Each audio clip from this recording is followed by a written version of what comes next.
Sorry, can you see my screen? Yeah, we can see. Yes. Okay.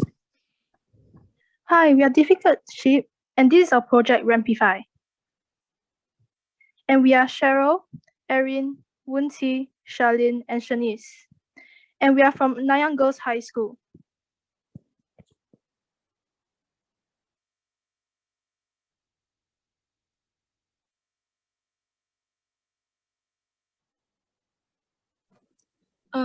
This is the problem we are tackling. In older HDB flats, typically there are steps leading up to the corridor units.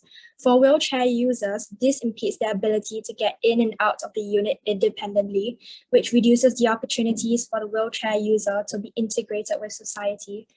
Ramps are an option, but they may not work in all cases. Example, a permanent ramp might be a tripping hazard in narrow corridors and block other users.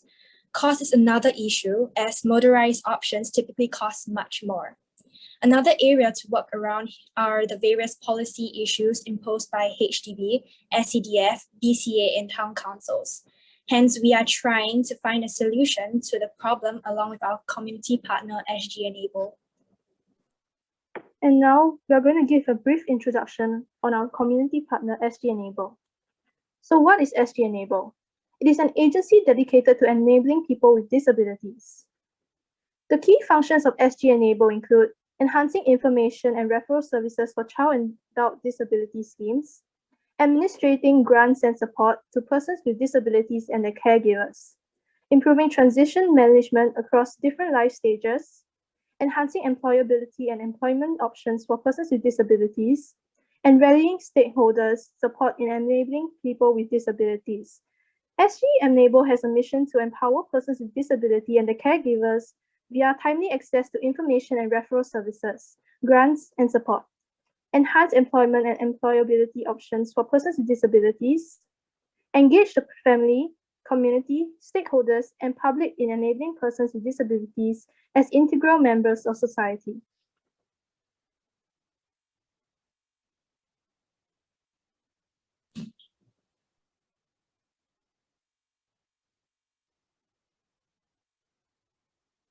Due to the many variations of steps all around Singapore's HDB flats, we decided to come up with a solution that can hopefully accommodate the different number of dimensions of steps.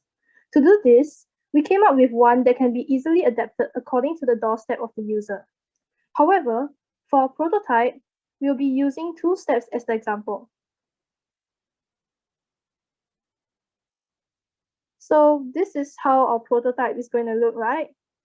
The red block that you see is a complementary block, and the blue block is the ramp.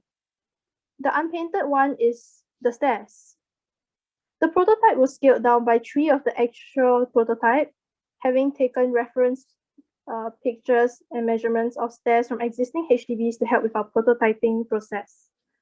For example, if the ramp has a height of 9.5 cm, and the length of approximately 60 cm. The complementary block and stairs together will give a surface area of 25 cm and 30 cm, which is sufficient for wheelchairs.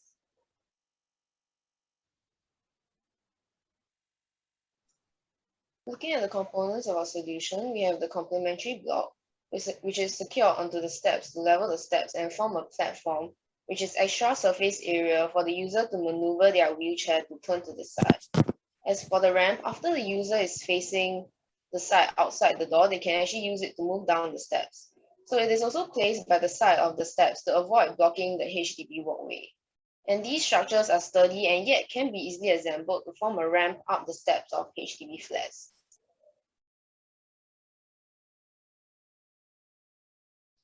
As for the materials, we felt that it's best to make the complementary blocks with hard sturdy wood. So this also means that the blocks will be full blocks of wood, ensuring that the blocks will not collapse under the weight of the user and the wheelchair. So a possible choice of wood is redwood. As for our prototype, we purchased wood planks from Daiso. However, with these planks of wood, we are not able to make full blocks of wood, but instead hollow ones. As for the ramp, in order to ensure the safety of the users, we have decided to add texture to the ramp. So this can ensure that the wheelchair rolls down the ramp at a controllable speed. As for the prototype, we also use the same wood that is used for the complementary block, but we add texture by creating grooves in the ramp. So this is better than a rough ramp made from sandpaper, which can add too much friction and then make it difficult for the user to travel up the ramp.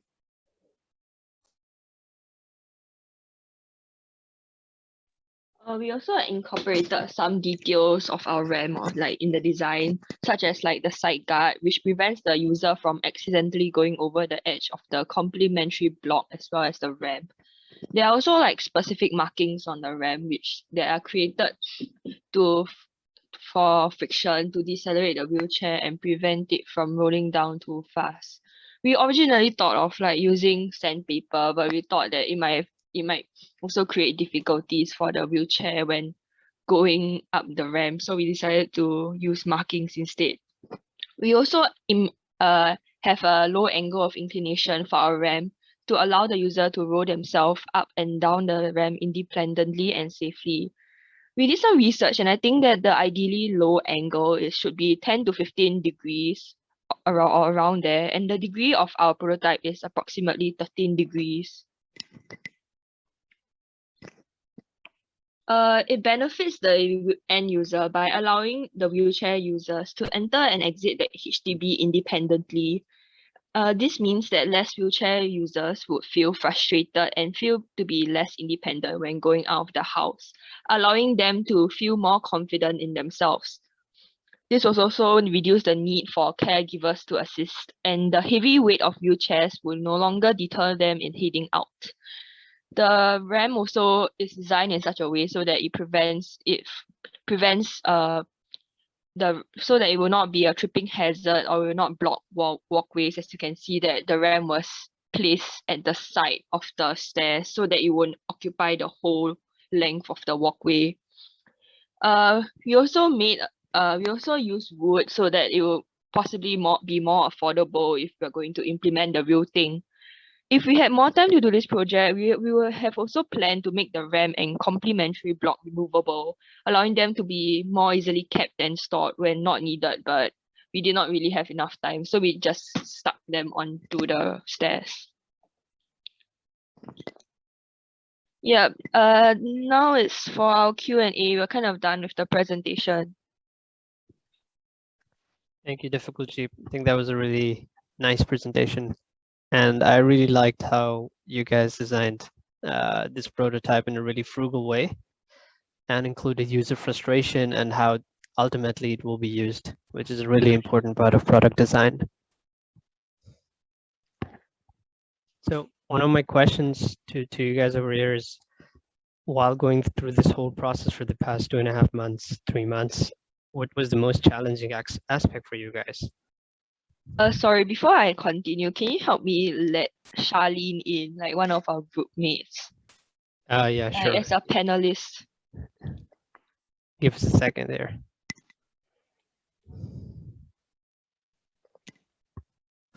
Thank you. Right. So for the most challenging part of our process, I believe that it was the part where we had to build our actual prototype. We had to go to the makerspace in school and we had to learn skills such as sewing, but thanks to the help of the teachers at the makerspace, we were able to successfully make our product. Right, it's always the hardest to learn new things and get it over, but I'm glad you guys put it all together to build this prototype. What would you guys do if you're chosen to take this project further? What do you think would the next steps be? Well, I think the next steps would be to maybe work closer with the community partners, again, ask for more solutions, and maybe adapt our product so it will be even more accessible and more versatile. Because for currently, right, our product, right, may not be so adaptable to certain types of HDB layouts. So if we will be able to make our product more versatile to adapt to all sorts of situations, I think that would be better. And we could definitely improve in terms of like the materials used and so. Right, I think that was a great answer. As a team, you guys learned something collectively working on this challenge together in the past few months? Well, as a team, we did certainly learn a lot in this challenge because before, many of us are from different classes, so we never really knew each other. But I think that through this experience, we were able to learn more about each other and get close to each other while working on this very meaningful project. That's definitely an important thing during this current lockdown. Well, thank you very much, Difficult Sheep. And I wish you good luck in taking this project forward and helping the community.